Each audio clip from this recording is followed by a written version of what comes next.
Pemirsa, tentunya masih di ruang publik, masih bersama Ade Luis dan juga Pak Teddy di sini. Tadi sebelumnya kita sudah menjelaskan mengenai beberapa tugas dan fungsi dari pemadam kebakaran ya Pak ya. Dan juga bagaimana caranya mensosialisasikan kepada masyarakat tentang bahaya kebakaran. Nah, sesuai janji saya di sini bahwa akan menghadirkan petugas langsung dari lapangan, yaitu dari pemadam kebakaran Kota Bekasi. Di sini sudah ada Mas Adang ya. Nah, Mas Adang, sebetulnya Mas Adang ini sudah berapa lama menjadi petugas pemadam kebakaran? Saya kebetulan baru di pemadam baru 6 bulan. 6 bulan? 6 bulan ya. Oke, melihat petugas pemadam kebakaran seperti apa? Kerjanya begitu menantang? Begitu menantang, taruhannya nyawa. Selalu siap siaga 24 jam. 24 jam harus siap? Dan tentunya ini banyak sekali suka duka di lapangan. Nah, mungkin Mas Adang bisa jelaskan ke pemirsa bagaimana suka duka pekerjaan Mas Adang ini. Oke, kalau dukanya terlalu banyak kali, Mbak. Dukanya terlalu banyak, tapi tetap semangat ya Mas? Tetap semangat. Tetap semangat. Dari kita 24 jam, kita tidur pun harus selalu siap siaga. Kebakaran kan nggak mengenal waktu. Betul. Di saat yang lain tidur, ada kebakaran, kita siap meluncur ke TKP. Oke, berarti ponsel itu harus selalu aktif. Kita ada di komando itu selalu ada handphone Khusus ya, handphone khusus. Telepon laporan kebakaran. Oke, yang sering kali Mas Adang temui ini kendala apa saja sih di lapangan? Kendala saat bertugas, saat kita jalan ke TKP, kita kemacetan, kendaraan yang nggak mau minggir, saat mobil pemadam lewat, kita jadi pasti terlambat ke TKP. Oke, sebetulnya Pak Teddy ini kan mobil pemadam kebakaran ini kan harus selalu paling depan ya? Betul. Nah, itu pemahaman yang kurang dari masyarakat. Jadi mobil pemadam itu kan salah satu dari 3 jenis kendaraan yang tentunya punya nilai yang paling inilah. Yang harus diutamakan.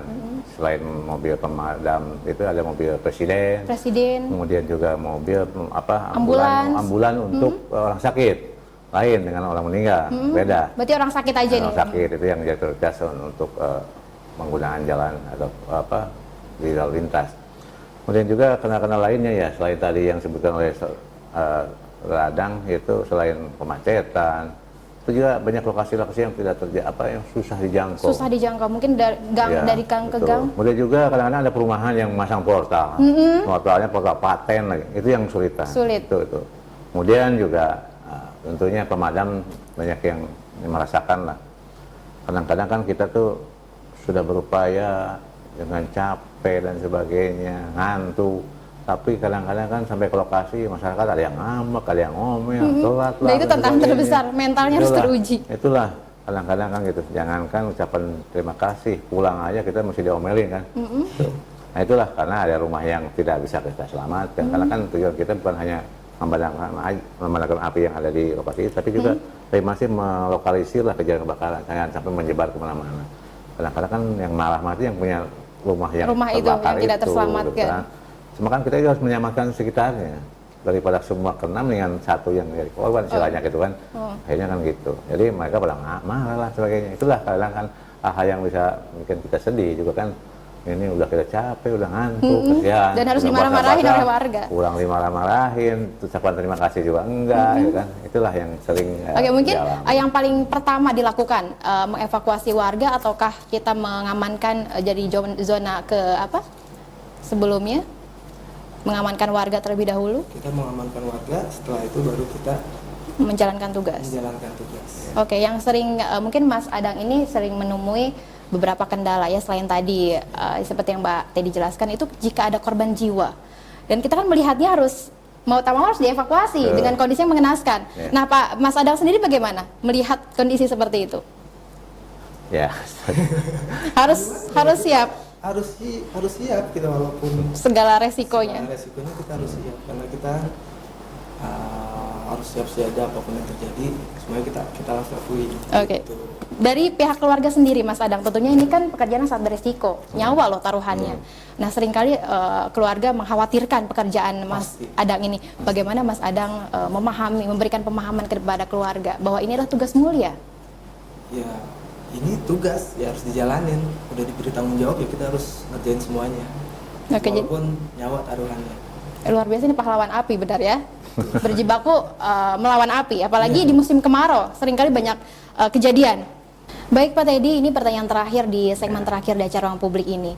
Mungkin bisa Bapak beritakan kepada pemirsa apa yang ingin Bapak sampaikan kepada para petugas personil pemadam kebakaran maupun pemahaman masyarakat agar tetap menjaga keamanan di rumahnya masing-masing. Silakan Pak.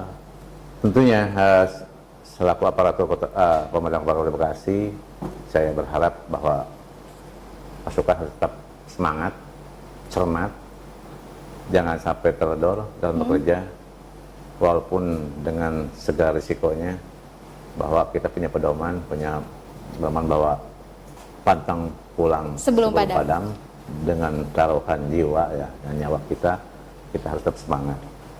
Kemudian tentunya juga bahwa upaya pemadam kebakaran ini kan tidak cukup hanya tugasnya yang siap, tapi tentunya juga masyarakat. Saya berharap ke masyarakat Kota Bekasi khususnya harus tetap menjaga upaya-upaya mencegah terjadinya kebakaran. Tentunya juga harus hati-hati dalam penggunaan alat listrik, penggunaan kompor, ataupun juga hal lainnya, karena 70% kejadian kebakaran di Kota Bekasi ini diakibatkan oleh keterlambatan masyarakat. Dengan latar belakang penyebabnya yaitu arus pendek, dan itu dengan pemakaian steker yang terlalu numpuk sebagainya. Itulah stop kontak yang paling numpuk ya. Itulah yang terjadi selama ini.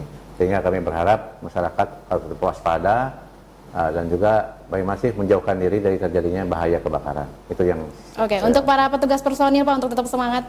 Nah, tentunya saya berharap para petugas dengan segala kekurangannya, dengan segala risikonya, tetap harus semangat dalam menjalankan tugas dan upaya untuk penanggulangan kebakaran di Kota Bekasi. Dan menjadi pahlawan api. Siap. Terima kasih untuk Mas Adang dan juga Pak Teddy. Terima kasih waktunya di acara Ruang Publik. Pemirsa, ternyata menjadi seorang petugas pemadam kebakaran tidaklah mudah. Selain banyak resiko dan tantangan, ini juga harus mempunyai keahlian dan juga kesigapan yang cepat untuk memadamkan api. Nah, di sini juga banyak sekali pelajaran yang kita ambil dan manfaat-manfaat dan pemahaman dari petugas pemadam kebakaran ini. Mudah-mudahan kita bisa menjaga keamanan di rumah maupun di perusahaan dimanapun kita berada agar tidak terjadi bencana kebakaran. Nah, mudah-mudahan acara Ruang Publik ini bisa memberikan informasi, manfaat, dan pemahaman kepada kita semua. Ya, kita patut apresiasi kepada petugas pemadam kebakaran ini menjadi pahlawan api. Tetaplah pantang pulang sebelum padam. Saya Dewi dan seluruh kru yang bertugas mengucapkan terima kasih. Wassalamualaikum warahmatullahi wabarakatuh. Waalaikumsalam. Baik Bapak, terima kasih. Sama. Terima kasih Mas Adang sudah hadir.